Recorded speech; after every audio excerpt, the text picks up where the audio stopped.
Welcome to the Bigfoot Researcher's Journal. I've been a practicing outdoorsman my entire life, even from the time I was 3 or 4 years old. Growing up in Northeast Ohio, there's plenty of woods, and my brother and I, we used to play in those woods all the time. So when I meet somebody who's a kindred spirit, I recognize it right off the bat. You know what I mean? And that brings us to Donnie Miller. I heard about a guy named Donnie Miller about 4 years ago, something like that, maybe 3 years ago, just before the pandemic hit. And somebody was talking about how this gentleman had experienced the Sasquatch firsthand, and I wanted to meet this guy, you know. And then I kept hearing more stories. And in the end, it really did pique my curiosity. So when the opportunity came to meet Donnie, I jumped all over it. And Donnie and I, we hit it off instantly, man. We have a lot in common with our North American heritage. And he and I relate to the wilderness in the same ways. And Donnie's a native Floridian. So he grew up here, and he grew up in what I like to call the spring belt of the state of Florida. You got that big peninsula, and then right up there in that middle region towards the Panhandle, you get a line, and the springs of the state of Florida are all in there. And Donnie, and they extend up into the northern part of the Panhandle here. And Donnie lives right in there, and he's grown up there his whole life in those areas. And I'll tell you what, Donnie has been experiencing what we study his entire life, because Donnie grew up here pre-development. As the place was being developed, Mr. Miller was growing up. And he witnessed some of the same things that I did. When I first moved to Florida in the early 1980s, late 70s, early 80s, we had horses being attacked on our street by giant hairy monsters and police officers shooting at them to try to get them away from the horses. Donnie grew up with similar experiences. As kids, we take our bicycles. They had Stuckey's Run was a trail. It was a logging road. And Back Beach Road ran east and west down the north end of Panama City Beach. We had our bicycles, 4 of us were back there. I was the slowest, always was. And there's a section as you're riding your bike down there, the canopy comes up, it's like a tunnel. It's dark during the day. We were coming out of that, and you get into the bigger pines, planted pines, mature 14-inch, 15 big giant pines on both sides of the road. There's growth, a lot of shrubbery, anywhere from waist high to 8 or 9 foot, depending on the exact area. We come out of that canopy, that cave, and the other guys were in front of me. Mike was directly in front of me. He was my best friend back then, his children. And when we come out, I got hit in the back, low, between the shoulder blades, but just a little bit lower. And it was hit hard enough that I flipped up, almost did a handstand, but I went over the handlebars and the bike crashed sideways. I got up, had the wind knocked out of me, and at the time I thought a bird had hit me. It burned so bad, and in my mind I thought his beak had penetrated into my back. It burned that bad. But then they came back. I was hollering for them, and they turned around and come back to get me. And Mike lifted my shirt up, and everybody kind of gasped about a huge handprint, a perfect handprint. I couldn't see it, and we didn't have cell phones back then, but it was right in the center of my back, and it hit me hard. It knocked the wind out of me.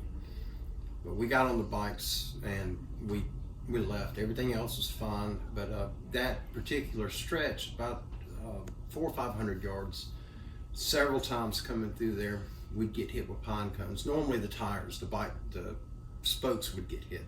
From what they were explaining to me, it was the width of my back. It was as big as, and I think I was about 12, between 10 and 12 years old, but it was a huge print. And it went from side to side, and it was right at the lower portion of my shoulder blade. So felt like I had a hole in my back. It burned. I mean, it was fire. But we got spooked and left, and we're in my mind I was thinking ghosts, and then I was thinking possibly it was something like a buzzard, and the way he hit me, it just kind of formed a handprint of, you know, a shape like a handprint. But the guys that were with me, all three of them, said it was a definite handprint. He said it was a perfect 5-finger print with a palm and everything. It swole up, my back bruised. It was pretty hard to hit.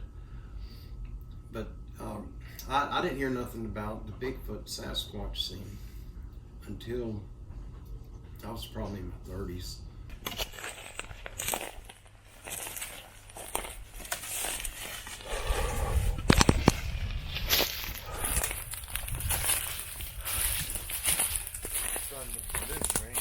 Yeah, there's big rain coming. Big rain coming, man.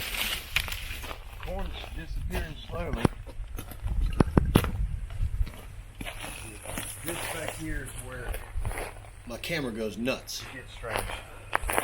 It takes me a second to straighten it out, and everything goes back to normal. So I didn't want to check that camera. Went to walk over here. I had a lot of movement in the Mount Meadows, and I just turned around.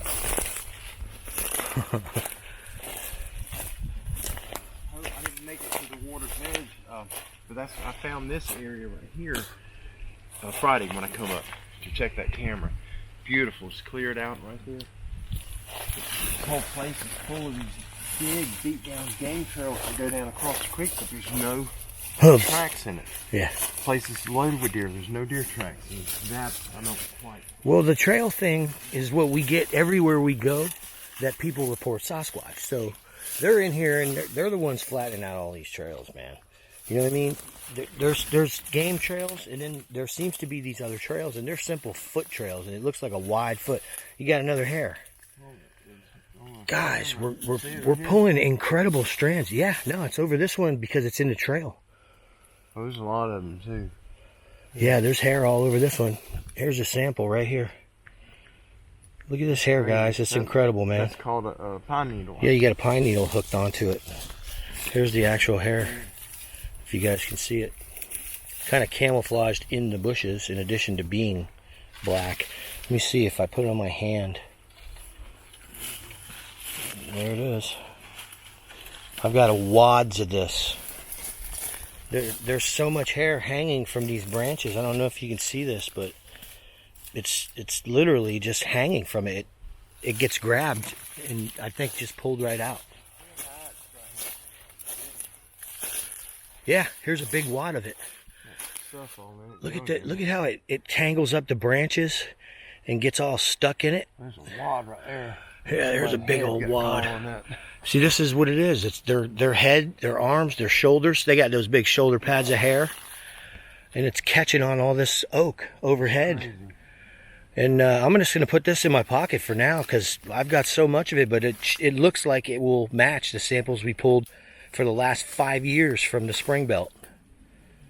The spring belt of Florida. These are the hair samples that we find. So, we're getting our first look at the Donnie Miller hair sample that we pulled from the expedition that we did. And it's like an exact match for all of the hair that we keep finding in that region. I mean, that is an exact match, man. Another huge clump of hair. I don't know if you guys can see this, the length, or there you go. Look at this hair, man. This is awesome. So we're gonna go ahead and bag that. I got a bag here, and we're gonna put that in. And we should also flip this around and show you where we can see the camp, the tent from here. Shoot it. Go ahead, baby. So right there, there's our tent, the blue top. The hair's right there. In the trees. Look at all that hair. All that hair. And again, there's the tent. There's the tent. There's the tent. That's the same stuff. I mean, this is like incredible. And there's a lot of it too. Here, let's move over here and check this section of the hair and see if we can land on a good spot. Maybe we'll find some oil. Yep. We see debris And there's some white stuff down there. Looks like Vaseline on it. There it is. That's the oil. We need to get a good clump of that stuff. Now, there's a ton of debris in here. And this sample, at this point, would have to be cleaned. But it has not been touched by my hands. And as far as I know, it hasn't been touched by anybody else's hands. There it is. So we can see the hair. It's roughed up. It is roughed up, man. But that's the stuff. That there's the oil. We landed right on it. You can see. That's the difference right there, buddy. That stuff came out of a pore. Welcome to Crypto Reality. Tonight we're doing a hair review, examination of the Donnie Miller hair samples taken in 2022 by Kerry Arnold and myself on expedition at the Miller Encounter site. But let's look at this section right here. It's pretty good. That one on the bottom is really good. Oh, we got the green. Got a couple of the real dark green ones in there. And then, boom, you hit them with the light from an angle. So you're walking by the creature. It's in that shadow of the tree, right? And as you pass by, you glance to your left, and all you see is like silvery kind of, you know what I mean? It's like these color changes. Look at this. The hair is like literally like changing colors right in front of us. So that's really cool. And this is full spectrum light. So you can see it's got a glow to it. Okay, put it all over the animal. See that glow? Where'd he go? It's got a glow to it. Look at it. The animal has been described like this, and I'm one of the eyewitnesses that's seen it like this. See that glow on it? That's the real deal right there, guys. That's interesting. Thanks for watching.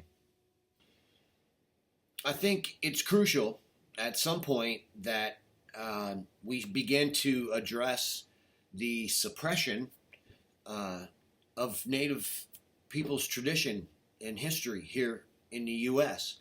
and begin to recognize the fallacy of the way it's been written.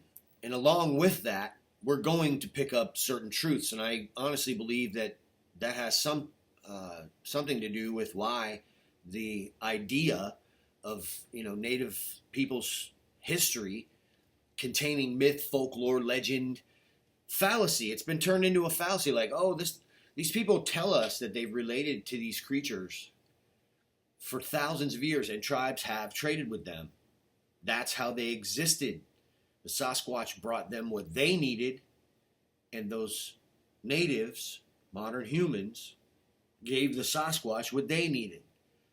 This is not something that has not gone down in North American Native people's history. And we look at, what has happened in the last 246 years, and really the last 300 years or 400 years since Spain and everybody realized that this, land of vastness with all this resource has been here. What it is people come here and try to lie about it so they can maintain how much they steal from this place. Yeah, so we all know that, right? And then as a direct result of what happened after that, during the justification period, right? Because what happens is whenever there's an atrocity committed, there has to be some type of justification program going on, like a campaign to justify it in the minds of all the people witnessing the genocide. Where's the reparations for all that? When Native peoples here in America begin to get the respect that they deserve, Sasquatch will be validated.